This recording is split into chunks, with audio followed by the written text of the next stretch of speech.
Hey, salut à tous et bienvenue sur 30 jours pour apprendre After Effects. Je suis James. Aujourd'hui, nous allons parler de l'interface d'After Effects. Donc une interface qui nous semble assez complexe au premier abord, mais qui en fait ne l'est pas du tout. Voyons ça maintenant sur After Effects. En ouvrant pour la première fois After Effects, nous tombons sur une interface similaire à celle-ci. Donc il s'agit en fait de l'espace de travail standard, où l'on retrouve beaucoup de boutons, beaucoup de panneaux. Donc tout de suite on est un peu affolé. On trouve quelque chose d'assez professionnel, un peu, on pense que c'est un peu en désordre et tout, mais ce n'est pas le cas. Donc on va voir ça en détail, un peu plus en détail. Donc voyons déjà l'espace de travail. Comme je l'ai dit précédemment, l'espace de travail qui s'ouvre par défaut sur After Effects, pour la première fois, c'est l'espace de travail standard. Donc en cliquant ici sur le bouton, on a différents espaces de travail.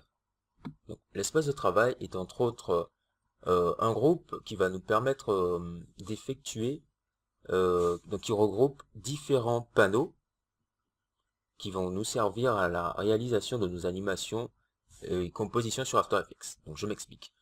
Le groupe standard, l'espace de travail standard, va regrouper des panneaux les plus utilisés pour réaliser des animations de type standard, entre guillemets. On a aussi un espace de travail effet, animation, donc tout ce qui va concerner, donc tous les panneaux qui concernent le plus l'animation. Par exemple, si je vous montre, voilà, ils vont apparaître. Donc en cliquant ici, je vois que certains panneaux ont pu disparaître, et tous les panneaux concernant l'animation qui vont nous être utiles pour réaliser une animation ou pour travailler au mieux avec les animations vont apparaître. Tout simplement. Donc je peux revenir en cliquant ici sur mon panneau standard, comme ceci.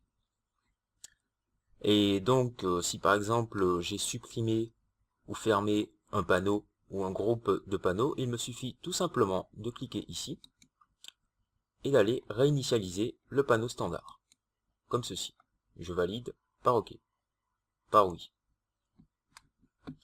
Maintenant, voyons la composition des panneaux. Donc voyons les panneaux principaux qui concernent le groupe standard. Parlons maintenant du panneau projet. Donc ce panneau projet, il va en fait regrouper toutes nos sources et compositions. Donc ici, une première composition. Donc une première composition qui est actuellement ici. Donc on peut la renommer. Elle a déjà un nom. Donc on voit que le type c'est une composition. On a la taille aussi. Donc la taille en mégaoctets et la durée de la composition. Donc elle est égale à la durée du média. Ça on verra ceci par la suite. On a aussi la vidéo. Donc je l'ai dit qu'on va trouver toutes nos sources. Les sources qui sont entre autres des fichiers Photoshop, Illustrator. Notamment parce qu'il y a une interconnexion entre les logiciels Adobe. Et des images, des fichiers audio et vidéo comme celle-ci. Voilà, on a la possibilité aussi de créer des dossiers, créer des compositions en cliquant ici, ou supprimer des éléments se trouvant dans le panneau projet. Ici donc le panneau montage. Donc c'est un panneau utile qu'on appelle aussi timeline. Vous pouvez souvent trouver ce nom-là, donc ne soyez pas surpris si on vous dit timeline au lieu de panneau composition. Enfin voilà. Donc ici, ce qu'on va trouver en fait, ce sont tous les calques que l'on va créer ou les calques qui résultent des sources que l'on peut glisser dans le panneau composition. Donc par exemple, si je prends une source, celle-ci, je la fais glisser, donc étant donné que c'est la même vidéo, on voit qu'elle apparaît. Donc on a diverses options, on verra tout ceci plus en détail dans le prochain épisode. Et donc, en fait, ces calques qui sont empilés les uns sur les autres, donc il y a un ordre chronologique. Vous allez apprendre au cours de cette émission à organiser tous vos calques. Donc on peut ajouter des effets à ces calques, les supprimer, les raccourcir, changer la couleur des calques et plein d'autres choses. Donc en parallèle avec le panneau composition, on a un autre panneau composition qui en fait est la résultante de cette timeline, de ce panneau composition métrage qui est ici. En fait, tout ce qui se retrouve ici, en fait le visuel est ici, dans le panneau composition, ici. Donc on a le nom, composition, suivi du nom de de la composition en cours. Ça paraît un peu flou. Par exemple, je crée une nouvelle composition,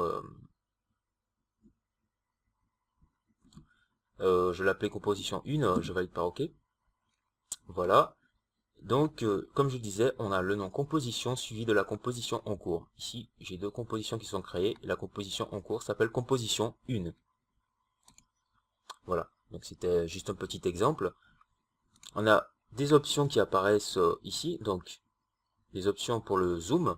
Je peux effectuer un zoom avec le scroll de ma souris, donc la petite molette, ou faire un zoom tout simplement en utilisant les options ici. Donc, voilà, comme ceci, où on peut revenir ajuster jusqu'à 100%. On a aussi des options qui nous permettent de prendre un instantané, donc des screenshots. Une option pour la résolution, donc réduire la résolution pour une prévisualisation. Ou pour un rendu, par exemple, si on veut faire un petit rendu rapidement pour voir qu'est-ce que ça donne. Voilà. Ensuite, des options liées à la caméra pour la vue, pour la 3D. Et c'est à peu près tout pour l'instant.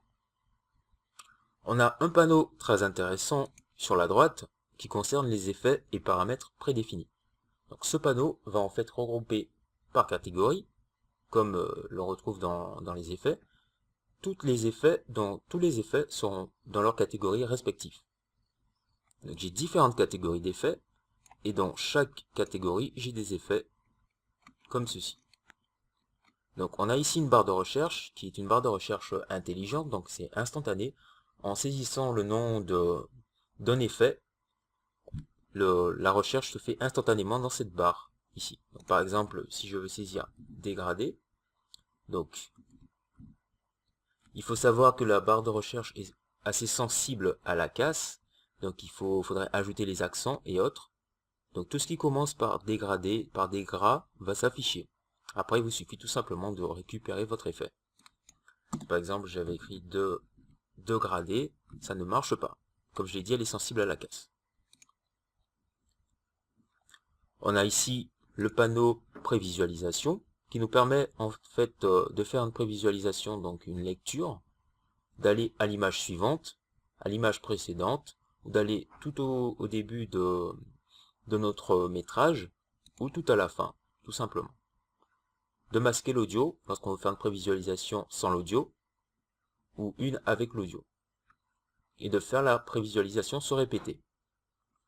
On a ici donc le panneau info et le panneau audio, qui sont entre autres deux panneaux qui vont nous indiquer des informations sur déjà l'audio, en cours.